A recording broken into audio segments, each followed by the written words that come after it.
Saya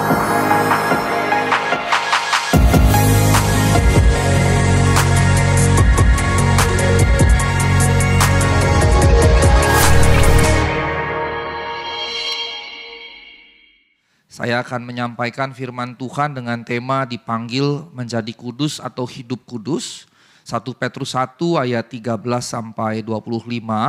Saya ingin kita membaca bersama-sama. 1 Petrus 1 ayat 13 sampai 25 maaf. Ibu bapak yang terkasih dalam Tuhan Yesus Kristus. Kalau kita lihat dari teks ini, maka teks ini bisa dibagi ke dalam 3 bagian.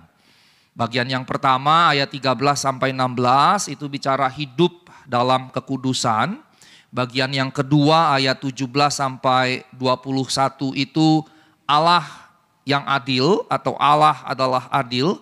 Dan bagian ketiga 22-25 firman Allah saja yang kekal. Nah, kita akan melihat satu persatu bagian ini. Di bagian yang pertama, ibu bapak yang terkasih, bagian hidup dalam kekudusan, maka kalau kita lihat satu persatu secara cepat saja, maka ayat 13, saya akan bacakan kembali bagi kita. Ayat 13 berkata begini, sebab itu siapkanlah akal budimu. Jadi dalam kekristenan akal budi itu penting sekali. Akal budi itu penting sekali.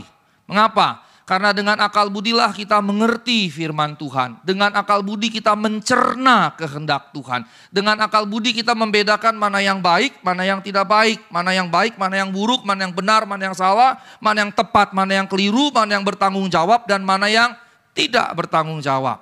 Itu yang disebut dengan prinsip etika Kristen. Ada 4 prinsip dasar dalam menentukan putusan bagi orang-orang Kristen. Yang pertama, benar atau salah. Yang kedua, baik atau buruk. Yang ketiga, tepat atau tidak tepat atau keliru. Yang keempat, bertanggung jawab atau tidak bertanggung jawab. Sehingga kita sebagai orang percaya tidak mengambil keputusan yang gegabah. Nah, itu hanya bisa dilakukan kalau kita memberdayakan akal budi. Maka tidak bisa kita kemudian mengajarkan jangan pakai otak. Lah kalau tidak pakai otak pakai apa? Pakai dengkul kan?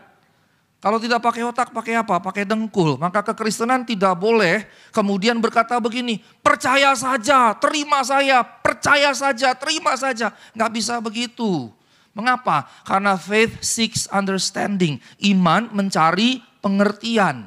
Pada tahap awal mungkin kita nggak mengerti yang kita imani. Tapi iman yang sejati akan membawa kita untuk mengerti apa yang kita percayai. Iman yang benar akan membawa kita mengerti siapa yang kita percayai. Kita percaya kepada Kristus. Pertanyaannya apakah ibu bapak mengenal dan mengerti siapa Kristus itu?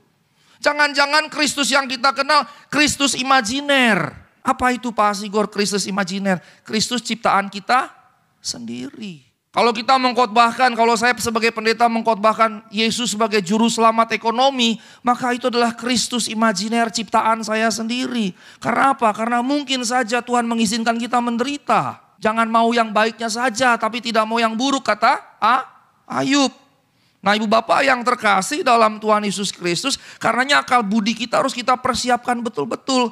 Kemudian dikatakan waspada, letakkan pengharapan seluruhnya atas kasih karunia yang dianugerahkan kepadamu pada waktu penyataan Yesus Kristus. Ibu bapak yang terkasih, karenanya mindset kita harus kita taruh pada anugerah Kristus. It's all about grace, tapi bukan cheap grace. Saya percaya pada hyper grace karena tidak ada mungkin satu orang pun yang bisa selamat tanpa anugerah yang luar biasa besar itu. Dalam bahasa Yunani juga memang terjemahannya bisa juga diterjemahkan hyper grace. Tapi jangan disalah mengerti hyper grace dengan cheap grace. Tidak bisa seperti itu. Anugerah Allah itu luar biasa mahal. Di mana mahalnya? Ibu bapak yang terkasih, saya lagi mencari debu di ruangan ini, ternyata nggak ada debu di ruangan ini. Ini ada satu. Nah ini. Lihat titik putih ini ya. Apa ini? Ini apa? Ini bumi di tengah alam semesta. Ini bumi di tengah alam semesta. Mengapa ini bumi di tengah alam semesta? Karena alam semesta menurut kemampuan manusia, khususnya NASA maupun juga Eurospace Agency, luas yang bisa terjangkau oleh manusia sampai saat ini dengan Hubble Telescope, kemudian James Webb Telescope yang terbaru, sama ada 1-2 di luar angkasa ditaruh begitu. Luar angkasa atau semesta kita itu luasnya 410 non-nilion. kubik tahun cahaya. Ini anak muda, bisa hitung berapa? No? 410 nonilion. Nonilion itu sama dengan ribu miliar. Berarti luasnya ruang angkasa kita ini adalah 410 ditambah kalau ribu miliar. Miliar itu nolnya 9, kalau miliar berarti 3 kali 9 ditambah ribu, 3 nolnya berarti 30. Sehingga berarti 410 tambah nolnya 3. Tapi masih di pangkat 2 lagi, masih dikalikan lagi tahun cahaya. 1 tahun cahaya itu 9,46 triliun kilometer. Luas sekali kan alam semesta kita kan? Nah di alam semesta yang sangat luas tadi, bumi tadi setitik tadi yang sudah jatuh entah kemana lagi. Ah ini dia. Kalau saya saja bisa menemukan setitik ini di karpet ini, apalagi Tuhan loh. Tuhan pasti bisa menemukan segala yang engkau sembunyikan.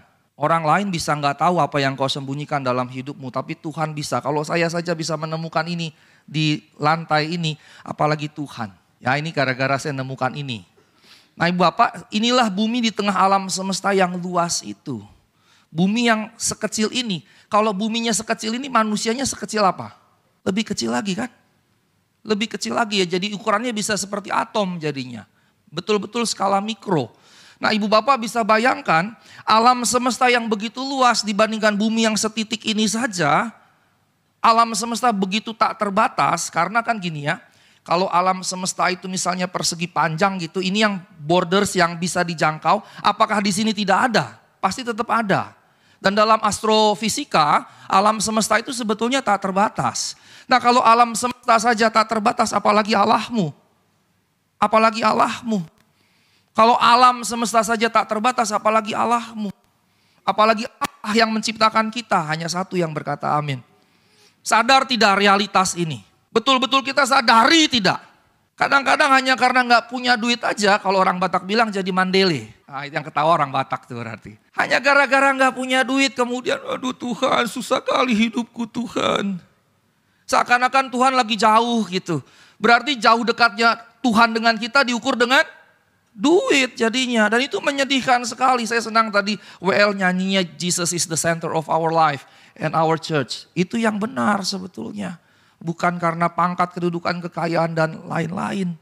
Nah kalau kita memahami realitas bahwa Allah sedemikian luar biasa, tak terbatas, sebetulnya ada dasar untuk khawatir tidak? Ada dasar untuk cemas tidak? Tidak, karenanya dikatakan kita harus taruh mindset kita pada anugerah Kristus. Mengapa begitu? Allah itu yang tak terbatas itu, alam semesta yang tak terbatas, Allah lebih tak terbatas lagi. Kalau kita mengandalkan manusia, kita menghinakan Allah. Mengapa? Karena tadi bumi kecil, manusia lebih kecil lagi. Mengapa kita mengandalkan manusia? Padahal Allah tak terbatas, mengapa kita tidak andalkan Dia? Makanya menaruh mindset pada Kristus, pada anugerah Kristus ini menjadi penting sekali bagi kita sekalian. Penting sekali. Ibu Bapak yang terkasih dalam Tuhan Yesus Kristus, mama saya meninggal tanggal 6 April kemarin, Maundy Thursday, Kamis Putih. Ya, kemudian karena kami orang Batak yang masih kuat adatnya, jadi mama dibawa ke Sumatera Utara, Samosir. Papa yang sudah lebih dulu meninggal dimasukkan ke Tugu, mama juga dimasukkan ke Tugu, begitu itu wasiat orang tua kami, maka kami kerjakan.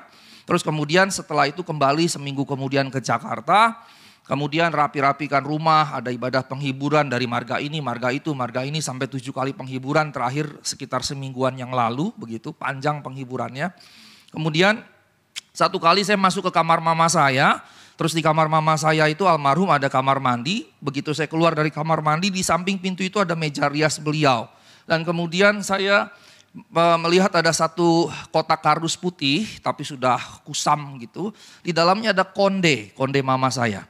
Karena mama saya sudah putih semua rambutnya, kondenya juga dibikin putih begitu. Uban begitu ya, jadi bukan hitam pekat. Karena kalau hitam pekat nggak nyambung kan dengan rambutnya gitu kan.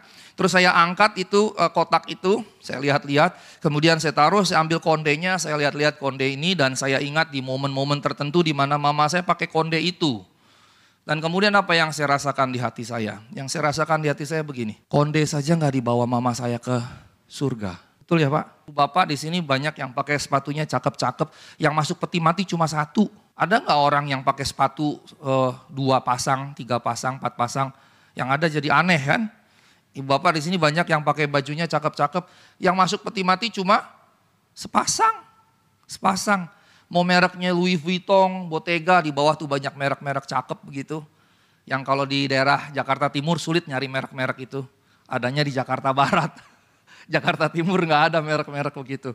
Apalagi daerah Pulau Gadung nggak ada begitu. Kalau ada hasil copet. Itu pun KW, KW-nya bukan KW super. KW 1, 2, mungkin KW 3, mungkin KW 5. Dan itulah hebatnya orang Indonesia. KW saja ada 1, 2, 3, 4, 5 sama super kan. Itu cuma ada di Indonesia loh. Ibu Bapak ke Eropa nggak ada tuh KW 1, 2, 3, 4, 5 sampai super nggak ada. Kalau nggak mampu beli yang asli ya udah nggak usah beli yang asli. Beli merek yang lain gitu. Jangan kemudian demi dapat merek bagus, KW 1, 2, 3, 4, 5, KW super, ada KW super gitu. Mau dia super tetap KW. Nah Ibu Bapak kembali kepada mama saya lihat sampai konde saja dia tinggal di rumah. Dia tidak mewariskan banyak harta, sedikit saja begitu, dan yang saya pikirkan adalah gini, semua yang dia punya tidak dia bawa ke surga. Ibu Bapak berapapun rekeningmu, gak usah sebut di sini ya. Misalnya cuma ada 100.000, nolnya 5 gitu. Atau nolnya 6, nolnya 7, nolnya 8, nolnya 9, mau nolnya 12. Waktu engkau mati, itu akan diperebutkan oleh keturunanmu. Kalau keturunanmu engkau didik baik-baik, mereka akan baik-baik membaginya. Tapi kalau engkau mendidiknya dengan tidak baik, mereka akan bisa bunuh-bunuhan untuk itu. Apalagi kalau nolnya sampai 12, ya kan? Kalau nolnya sampai 12 ya kalau bisa gue bunuh 3 saudara gue sendiri dapat gitu. Kan bisa saja begitu. Saya dikenalin sama satu orang dan dia pembunuh bayaran di Indonesia. Hebat ya kenalan saya ya. Pembunuh bayaran Bu. Dan tahu nggak ngilangin nyawa di Indonesia berapa? 25 juta doang. 25 juta. Engkau punya 50 juta buang setengahnya bunuh orang bisa di Indonesia. Serem kan? Saya dikenalin lagi sama satu pendeta satu gereja. Nggak usah saya sebut nama di mana tempatnya segala macam. Terus dia beritahu, anggota jemaat saya ada 2 kakak beradik pembunuh kelas atas. Yang ngebunuhnya bisa dibawa ke pantai, dibunuh di bantai, diikat dengan berbagai macam benda berat, dicemplungin ke laut. Gak akan ketemu tuh sampai kapanpun. Kalau kita kecelakaan kan, misalnya tenggelam di danau, munculnya di pos kota zaman dulu ya. Kalau tenggelam di danau, munculnya di pos kota begitu. Zaman dulu, Bapak pasti ngerti lawakannya karena zaman dulu Bapak kalau hidupnya ya gitu ya. Kalau sekarang udah gak muncul di pos kota, munculnya di medsos. Nah Ibu Bapak yang terkasih dalam Tuhan Yesus Kristus, kalau kita ninggalin sampai 12 angka, kalau orang tua kita didik kita baik-baik, kita akan split dengan penuh anugerah, penuh kasih. Kalau mungkin ada yang kekurangan bisa dikasih sedikit lebih mungkin. Tapi kalau kita didik gak baik, anak kita bisa pukul-pukulan, bisa bunuh-bunuhan. Betul kan? Karena membunuh di Indonesia juga murah Pak. Sampai dia bilang gini, saya dikenalin sama penatua saya, tapi puji Tuhan katanya sudah bertobat. Tapi dengar-dengar masih terima order gitu. Bingung juga saya, sudah bertobat tapi masih bisa terima order. Terus katanya pilihannya gampang, mau ditembak, mau ditabrak, mau ditikam, mau gimana gitu. Tinggal pilih gitu. Ngeri loh negeri kita ini ngeri sekali. Ngeri sekali, itu realitasnya. Nah jangan sampai kita didik anak kita seperti itu. Nah kalau dia misalnya didik dengan baik, dia split dengan adil. Tapi toh intinya adalah kalau kita mati, kita tinggalkan semua. Gak ada satupun yang kita bawa. Gak ada satupun yang kita bawa. Karena saya dosen penuh waktu, saya sekarang Kaprodi S3 sejak tahun lalu. Dan saya sesuai dengan jalur dari pemerintah harus mengejar, sekarang saya statusnya lektor, itu assistant professor. Saya harus kejar akhir tahun ini atau tahun depan jadi lektor kepala atau associate professor. Yang 3 tahun lagi saya harus kejar, saya jadi profesor. Maka saya kerjakan, saya datangi sekretaris saya di kampus, sekretaris yayasan lebih tepatnya. Dan saya katakan, saya kejar ini pertama-tama untuk kampus. Karena ini terkait dengan akreditasi, segala macam begitu. Yang kedua untuk gereja saya, Gereja Bethel Indonesia. Karena dengan saya profesor berarti kan paling tidak saya bisa lebih mendorong supaya teologi yang disampaikan oleh gereja saya benar begitu ya. Enggak teologi yang aneh-aneh begitu. Maka kemudian saya katakan lebih dari itu enggak ada. Saya enggak punya nafsu untuk kejar itu sama sekali. Enggak ada sama sekali. Mengapa?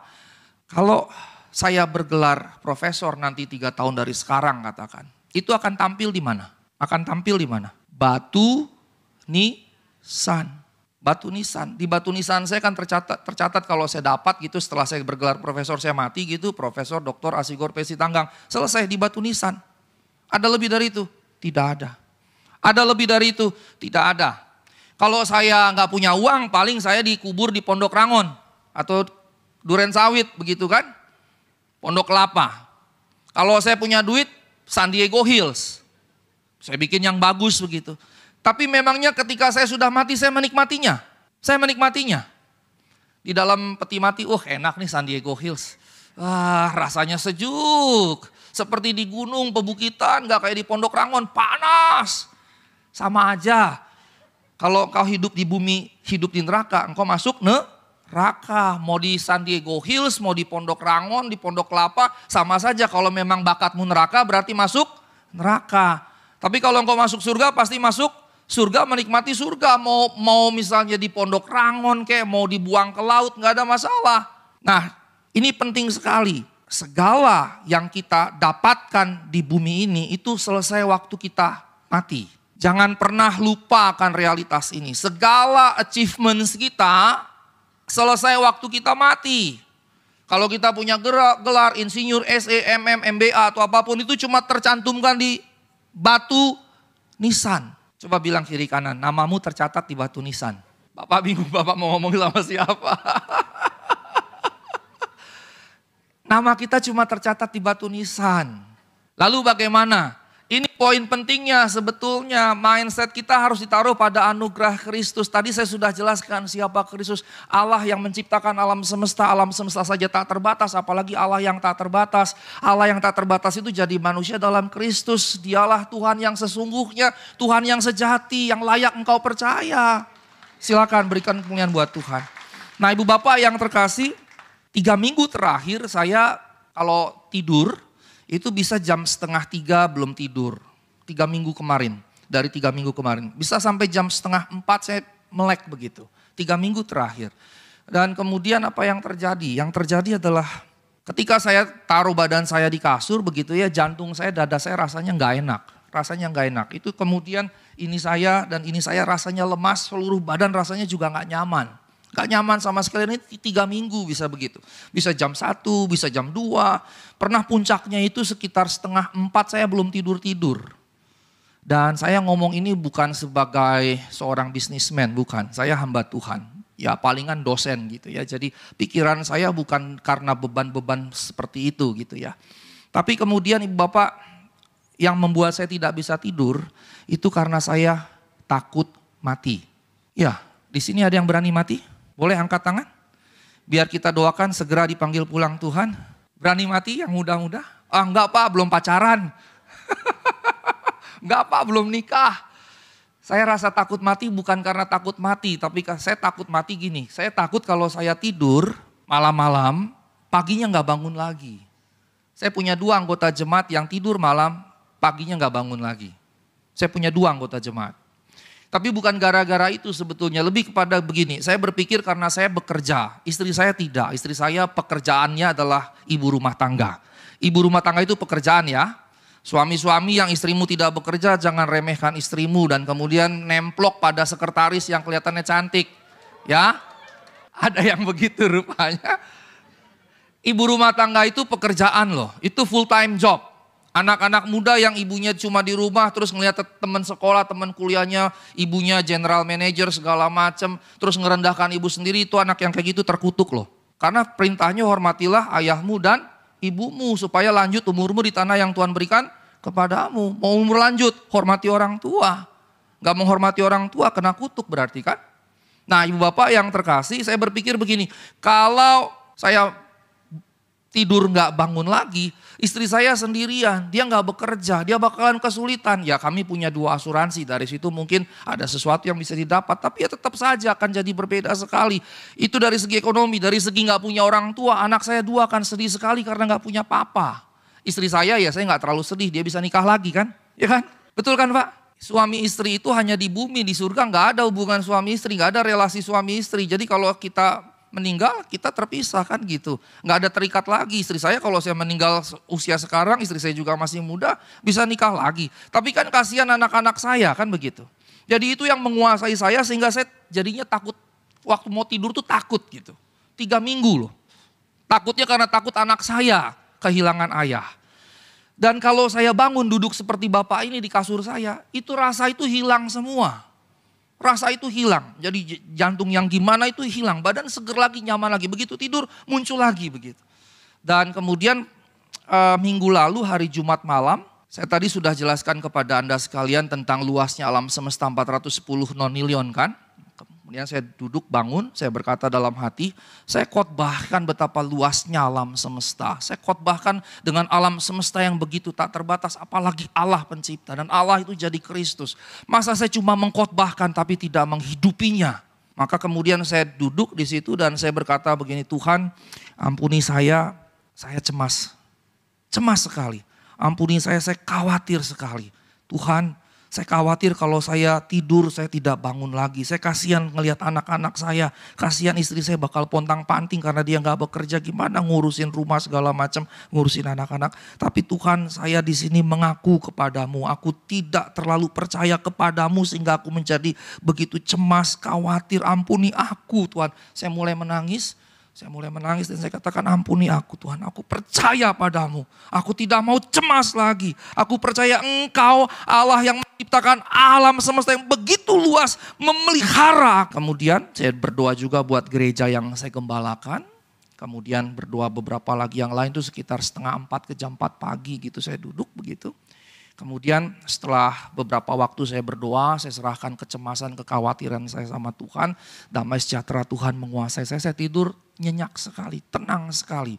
Dan sejak itu sekitar 10 hari kemudian sepanjang tiap malam saya tidurnya nyenyak sekali, luar biasa. Ternyata apa yang terjadi? Setelah saya tidur itu, beberapa waktu kemudian ada roh jahat datang di balkon rumah saya. Saya tidur di lantai 2 rumah saya, di sebelah kamar saya itu balkon. Terus tiba-tiba di luar jendela itu ada sosok tinggi besar gitu. Sosok tinggi besar. Saya lihat doang, saya tidur lagi. Gak lama saya melek lagi, rupanya di depan rumah saya tuh kayak rombongan orang lewat gitu. Rombongan orang lewat padahal gak ada. Setelah itu saya tidur lagi, kali yang ketiga di samping balkon saya, kali ini sebelah kiri agak pojok sini ada 3 tuyul kecil datang gitu. 3 tuyul kecil ngeganggu saya. Saya pikir gini, kurang kerjaan ini tuyul-tuyul setan-setan gangguin saya. Saya tengking dalam nama Yesus pergi, terus kemudian hilang, saya tidur nyenyak lagi. Tapi pagi-pagi kemudian saya menyimpulkan satu hal. Segala pikiran yang bukan berasal dari Kristus, berasal dari iblis. Camkan ini baik-baik. Segala pikiran yang tidak berasal dari Kristus, berasal dari si iblis. Ingat waktu Yesus berkata tentang nubuatnya bahwa ia akan ditangkap, ia akan dibunuh, pada hari yang ketiga ia akan bangkit. Petrus tarik Yesus ke samping kan? Petrus bilang apa? Sekali-kali Allah tidak akan membiarkan itu terjadi padamu. Terus Yesus bilang apa? Yesus bilang, enyahlah iblis. Tapi kemudian apa yang kau pikirkan bukan pikiran Allah, melainkan pikiran manusia. Dengan kata lain, semua yang bukan pikiran Allah berasal dari iblis. Iblis berperangnya bukan dengan setan-setan yang sekedar datang gentayangan atau merasuki kita. Terutama dan pertama-tama iblis bertarung dengan kita lewat mindset. Lewat pola pikir, cara berpikir mindset kita. Ini yang mesti kita perhatikan baik-baik. Terutama dan pertama, iblis tidak datang dengan gentayangan begitu. Kayak Dracula gitu. Kata Mongol, hantu kita paling top. Karena hantu kita sarjana. Suster ngesot kan, sebelum jadi suster ngesot harus jadi suster dulu kan. Suster itu kan sekarang sarjana keperawatan kan. Cuma di Indonesia hantunya sarjana gitu. Terus yang saya bingung juga kenapa suster ngesot itu ditakutin gitu. Kan dia ngesot. Kita ajak lari aja dia kalah kemana-mana. Terus yang kalau film-film Mandarin kuno hantunya juga lucu kan. Kok hantu kayak gini ditakutin gitu. Kita ajak lari aja kalah kemana-mana. Jadi hantu terutama bukan yang roh-roh itu tapi mindset. Pagi-pagi saya mendapatkan, oh iya berarti mindset iblis yang membuat saya kemudian jadi begitu cemas, begitu takut. Padahal saya punya Allah yang luar biasa. Nah ibu bapak yang terkasih dalam Tuhan Yesus Kristus, karenanya betapa pentingnya menaruh mindset kita pada anugerah Kristus. Itu yang terpenting sebetulnya. Sekarang kalau misalnya dalam dunia bisnis kita kerugian. Memangnya kenapa kalau 1-2 kali kita kerugian, berjuang lagi. Di pengkhotbah bilang begini, bekerja pagi, bekerja sore. Karena kita tidak tahu bahwa yang bekerja pagi mungkin gagal, yang bekerja sore mungkin tidak gagal. Tapi mungkin juga dua-duanya berhasil. Artinya tidak boleh pernah putus asa, kerja terus, dan kerja terus. Itu mindset contohnya.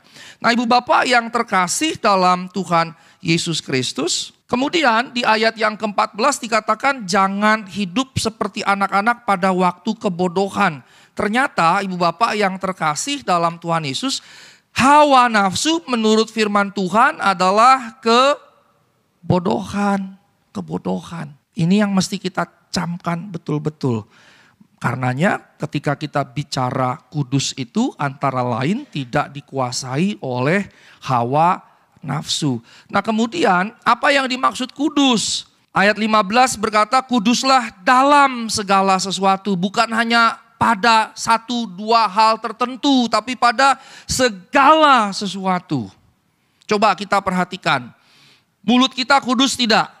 Zaman sekarang anak-anak muda itu kalau ngomong kan penuh dengan caci maki ya. Anjir misalnya, itu bahasa halus dari anjing kan. Tapi kan sebetulnya sama saja kan? Sama saja kan? Sama saja, sama-sama caci maki sebetulnya. Mau dihalusin tetap saja gitu. Dan kita kan punya hewan tertentu yang kita sukai kan. Untuk caci maki maksudnya. Betul kan? Kita punya preference animals. Babi, anjing, apalagi. Bangsat yang kecil yang suka gigit di kursi. Itu juga jadi umpatan kita gitu. Ada gak yang mencaci maki gajah lu, jerapah lu? Gak ada gitu. Tapi suatu kali kalau kita mengubah itu jadi cacian, itu juga bisa jadi cacian. Misalnya seperti itu. Kuduskah kita dengan mulut kita? Kuduskah kita dengan medsos kita masing-masing? Medsos, halo, medsos. Kudus gak? Saya 3 mingguan yang lalu mimpin webinar seminar okultisme. Di satu gereja di Pamulang. Gerejanya cantik sekali, di depannya ada danau kecil gitu. Wah nikmat sekali ngelihat gereja itu. Nah kemudian selesai saya seminar tentang okultisme, datanglah 3 orang konseling dengan saya. Tiga-tiganya ibu-ibu. Memang yang paling banyak masalah di gereja itu ibu-ibu. Cowok, suami-suami ketawa-ketawa. Padahal cerita saya belum selesai. Siap-siap. Ibu-ibu itu semua cerita sama saya suaminya selingkuh semua. Wadidaw katanya. Selingkuh semua. Ada satu ibu-ibu yang cerita, Pak 21 tahun perkawinan, 21 tahun itu suami saya selingkuh. Saya bertanya balik, kok ibu betah? Kok ibu betah diselingkuhin suami 21 tahun? Terus ceritanya bertanya apakah itu karena pengaruh roh-roh jahat. Saya bilang itu tidak ada hubungannya sama roh jahat. Mungkin kalaupun ada roh jahat, roh genit namanya. Roh genit itu namanya. Nah ibu bapak yang terkasih, poin saya adalah apa? 3 keluarga ini 3-tiganya rajin ke gereja loh. Bukan yang gak rajin ke gereja, bukan yang hilang di luar sana, enggak. Rajin ke gereja. Ini mulai sunyi senyap kan kayak malam kudus kan. Siapa yang tahu di antara ibu bapak juga tidak menjadi pelaku-pelakunya. Ada satu yang konseling cerita, saya tahu suami saya selingkuh gara-garanya teman suami saya, istrinya hubungin saya kalau suaminya juga selingkuh. Oh pertemanan gara-gara sesama suami selingkuh. Jadi pertemanan. Terus kemudian yang satu keluarga ini bilang istrinya sudah memaafkan. Kali kedua ya udah kita open relationship. Wah kacau juga gitu. Kacau sekali jadi open relationship. Istrinya akhirnya memutuskan begitu. Lo bisa kenapa gua enggak? Gua juga bisa. Kan gitu jadinya. Itulah ketika lo jual gua beli kita terapkan di dalam rumah tangga. Ngeri sekali. Poin yang saya mau sampaikan adalah ibu bapak yang terkasih itu terjadi di dalam gereja. Bukan di luar sana. Dan ini justru yang mengerikan. Nah karenanya ibu bapak yang terkasih dalam Tuhan Yesus Kristus. Tuhan perintahkan kudus dalam segala sesuatu harus betul-betul terwujud dalam segala sesuatu. Dan yang dimaksud dengan kudus adalah berarti semuanya menjadi milik Allah. Semuanya jadi milik Allah. Nggak boleh ada satu pun yang kita pegang erat-erat jadi milik kita. Yang berikutnya bagian yang kedua, Allah adalah adil. Ibu bapak yang terkasih ayat 17 menegaskan Allah menghakimi semua orang menurut perbuatannya. Tadi saya menyebutkan bahwa buat saya hyper grace nggak ada masalah. Yang jadi masalah itu cheap grace. Ya, karena dalam istilah Yunani memang itu pun bisa diterjemahkan sebagai hyper grace, anugerah yang berlimpah-limpah. Tapi dia tidak jadi anugerah yang murahan. Dalam hal apa dia menjadi tidak murahan? Bahwa kita harus mempertanggungjawabkan segala yang kita perbuat. bahwa Allah akan menghakimi semua perbuatan kita. Persoalannya dengan kekristenan adalah kita diajarkan bahwa sola gratia, semuanya karena anugerah. Sola fide, semuanya kita terima dengan iman. Sola scriptura, semuanya berdasarkan firman Allah, kitab suci. Dan karenanya kita berpikir anugerah keselamatan membuat kita diselamatkan, kita bebas melakukan apapun. Kita tidak akan dihakimi menurut perbuatan kita. Ternyata kebalikannya. Ternyata dalam seluruh Alkitab, pernyataan bahwa kita akan dihakimi menurut perbuatan kita itu banyak sekali. Bukan cuma di 1 Petrus, di Roma 2 misalnya. Allah akan menghakimi manusia menurut perbuatannya. Nah, ibu bapak yang terkasih dalam Tuhan Yesus Kristus, ini catatan penting. Bahwa Ia menghakimi semua orang menurut perbuatan kita masing-masing. Yang karenanya kita harus bertanggung jawab dengan perbuatan itu. Kita semua sudah ditebus dari cara hidup yang sia-sia, karenanya jangan pernah menyia-nyiakan anugerah itu. Harga penebusan yang bukan murahan tapi yang mahal tadi saya sudah jelaskan dengan Allah yang tak terbatas tadi dan yang jadi manusia tadi. Dan ini pondasi kita semua. Nah, ibu bapak yang terkasih dalam Tuhan Yesus Kristus, kalau orang berkata, Pak Pendeta, Allah kan adalah kasih. Pasti dia mengampuni, betul sekali. Persoalannya adalah kita menekankan pada satu sisi saja bahwa Allah adalah kasih. Kita lupa sisi yang lain dari Allah. Allah adalah adil. Ini gak boleh diabaikan. Dia dua sisi, Allah adalah kasih, Allah adalah adil. Karenanya Petrus bilang, hiduplah dalam kegentaran, dalam ketakutan. Itu sebabnya Petrus berkata demikian. Maka kita harus hati-hati. Harus hati-hati. Nah, ibu bapak yang terkasih dalam Tuhan Yesus Kristus, kalau kita misalnya lihat ada satu yang penting yang saya ingin tekankan di sini, ayat 17. Boleh tayangkan ayat 17? Kita baca bareng-bareng ya. Ayat 17, 1 Petrus 1 ayat 17. 1, 2, 3. Dan jika kamu menyebutnya Bapa, yaitu Dia yang tanpa memandang muka menghakimi semua orang menurut perbuatannya, maka hendaklah kamu hidup dalam ketakutan selama kamu menumpang di dunia ini. Kalimat yang terakhir itu, kamu menumpang di dunia ini. This is the fact, kita menumpang di sini. Bahkan tubuh kita saja sebetulnya bukan milik kita selamanya kan. Ada saatnya kita dicabut dari tubuh ini kan. Tubuh ini juga sebetulnya sewaan. Sewaan. Kita nyewa, numpang itu kan nyewa atau berarti kan. Kalau saya punya rumah kan saya tinggal selamanya di situ. Tapi kalau saya ke rumah bapak misalnya semalam, beliau mungkin sukacita didatangin pendeta gitu kan. Bisa doa, bisa ngobrol firman. 2 malam mungkin masih oke, 3 malam mungkin masih oke. Kayaknya kalau malam keempat, kelima, keenam, ketujuh, wah jangan-jangan Pak Pendeta diusir istrinya nih. Makanya numpang ke rumah saya. Yang ada bisa dipanggil security kan, saya diusir keluar. Panggil satpam diusir keluar. Kita ini tidak selamanya tinggal di dunia ini. Dan kita tidak pemilik kehidupan kita. Kita bukan pemilik tubuh kita, kehidupan kita, bahkan dunia ini. Bahkan bumi ini. Kita menumpang. Kalau ibu bapak naik dari Jakarta, Bandung.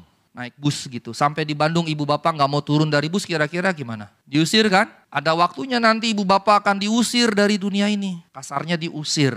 Ada waktunya. Nah, itu akan jadi sebuah hal yang tidak menakutkan kalau kita tidak memegang erat-erat kehidupan ini. Kita tidak pegang kuat-kuat kehidupan ini. Tapi kalau kita pegang kuat-kuat kehidupan ini, ketika waktu menumpang sudah habis, itu jadi sesuatu yang sangat menakutkan. Kematian akan jadi satu hal yang sangat menakutkan kalau kita memegang erat-erat kehidupan ini. Nggak percaya? Tunggu tanggal mainnya. Kapanpun, saya tidak doakan cepat ya. Karena begini, yang terpenting itu bukan quantity of life, but quality of life. Yang terpenting bukan berapa lama kita hidup, tapi berapa berkualitas kita hidup. Nah Bapak yang terkasih, saya masuk ke bagian ketiga, bagian terakhir. Ayat 22 menegaskan bahwa kita sudah menyucikan diri dengan ketaatan. Tetapi kita harus terus-menerus melakukannya sebagai sebuah keberlangsungan. Sebagai sebuah keberlangsungan. Dan tidak boleh hanya di hari Minggu, tapi tiap-tiap saat. terus-menerus. Mengapa? Karena kita sudah dilahirkan oleh firman Allah, kita sudah dilahirkan kembali oleh firman Allah. Maka kita mesti terus-menerus menyingkirkan segala yang tidak berasal dari Allah. Kematian mama saya dan kemudian realitas yang terus-menerus menghantam saya sepanjang pasca kematian mama saya, akhirnya membuat saya betul-betul menyadari apa yang penting, apa yang tidak penting. Kalau saya tahu segala upaya saya, segala kerja saya, segala yang saya kerjakan di dunia ini berhenti pada saat saya mati, maka saya sudah harus mulai memikirkan ulang hal-hal yang kemudian berhenti pada saat saya mati. Saya harus mulai memikirkan dan mengerjakan segala perkara yang tidak berhenti, yang tidak selesai pada saat saya mati, tapi berlanjut ketika saya masuk dalam kerajaan surga. Katakan amin. Kita udah harus mulai memikirkan dan karenanya kita mesti membuang hal-hal yang insignifikan dalam kehidupan kita. Kita mulai buang hal-hal yang insignifikan dalam kehidupan kita. Buang semua dan mulai fokus pada yang signifikan. Saya mau tanya, mudah tersinggung signifikan tidak? Tidak. Tapi kalau engkau jadi orang yang mudah tersinggung, engkau akan jatuh dalam berbagai macam masalah. Mudah marah insignifikan tidak? Insignifikan. Senggol sedikit di jalanan kemudian marah. Merusak kehidupanmu, buang-buang waktumu, buang-buang tenagamu, buang-buang energi. Dan berbagai macam hal yang lain. Nah ibu bapak yang terkasih dalam Tuhan Yesus Kristus, ayat 24-25. Kehidupan kita itu seperti rumput kering atau seperti embun pagi. Pagi ada, kena terik matahari, lenyap. Sekarang ibu bapak punya mungkin suami, punya istri, punya anak begitu ya. Terus kalau ibu bapak meninggal seperti mama saya gitu, banyak orang datang. Tapi paling berapa lama mereka mengingat kita? Berapa lama mereka mengingat kita? Kalau kita mati, setelah kita mati. Sehari mungkin, seminggu mungkin, sebulan mungkin. Tapi setahun setelah itu gak ada lagi yang ingat kita, gak ada. Anak-anak kita bisa cuma ingat demi harta warisan kan? Bisa cuma demi harta warisan. Gak ada yang mengingat kita setelah itu. Di sini mungkin ada orang tertentu yang cukup hebat gitu ya. Tapi apa seberapa hebatnya kita? Akankah nama kita dijadikan nama jalan? Jalan Asigorpe Sitanggang. Akankah? Kayaknya mustahil gitu. Akankah seperti di Eropa, tradisi Eropa bikin universitas itu atas nama orang-orang hebat. University of Asigorpe Sitanggang misalnya begitu. Enggak kan? Enggak akan kan? Begitu kita mati, the world is just moving on. Dunia jalan terus, akan-akan kita gak pernah ada loh. Tragis nggak? Tragis. Tragis, betul-betul tragis. Setelah mama saya meninggal sekitar hampir 3 bulan yang lalu, life just goes on. Life just goes on. Seakan-akan dia tidak pernah eksis. Begitu juga dengan kita sekalian. Hidup kita seperti rumput kering. Pagi muncul, kemudiannya hilang. Seperti embun, pagi muncul bikin cakep, setelah panas terik hilang lenyap. Nah ibu bapak yang terkasih dalam Tuhan Yesus Kristus, tidak ada yang kekal selain firman Allah. Karenanya nilai hidup kita harus diarahkan pada yang kekal saja. Jadi segala yang tidak kekal, segala yang selesai pada waktu kita mati, singkirkan.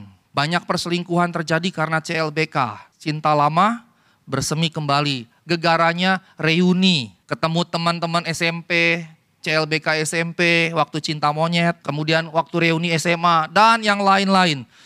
Di Sumatera Barat, coba ibu bapak nanti Google deh. Kasus perceraian itu melejit dan ketika ditelusuri oleh beberapa pejabat pemerintah, salah satu sebabnya reuni. Jadi rupanya ketika reuni CLBK-nya muncul lagi gitu, akhirnya selingkuh dengan mantannya begitu ya. Ini kan semua bagian dari yang tidak kekal, yang hanya merusak, yang insignifikan, dan berbagai macam lagi yang lain. Karenanya buang yang insignifikan tadi dan fokus pada yang signifikan yang berdampak pada kekekalan. Yang ketika engkau pulang masuk ke rumah Bapa di surga, Bapa berkata begini, sabaslah hambaku yang setia, yang baik, engkau telah mengerjakan pekerjaan-pekerjaanku, mempermuliakan namaku dan jadi berkat bagi sesama. Dan ketika kita pulang kita bisa berkata kepada Allah gini, Tuhan ini yang kukerjakan. Tuhan ini yang kukerjakan memuliakan namamu, jadi berkat bagi sesama. Ini yang kukerjakan Tuhan. Kita bisa berkata begitu pada Tuhan. Nah, Ibu Bapak yang terkasih dalam Tuhan Yesus Kristus, sebagai penutup, pertama, kita mesti hidup dalam kekudusan. Kekudusan berarti kehidupan yang dipersembahkan kepada Allah. Kuduslah dalam segenap perbuatan di luar sana. Dengan perkataan, dengan perbuatan. Kuduslah dalam pekerjaanmu. Kuduslah dalam hidup rumah tangga suami istri dengan orang tua. Anak-anak, kuduslah dengan orang tuamu. Hormati orang tuamu. Orang tua, kasihi anakmu, didik anakmu untuk mengenal Tuhan.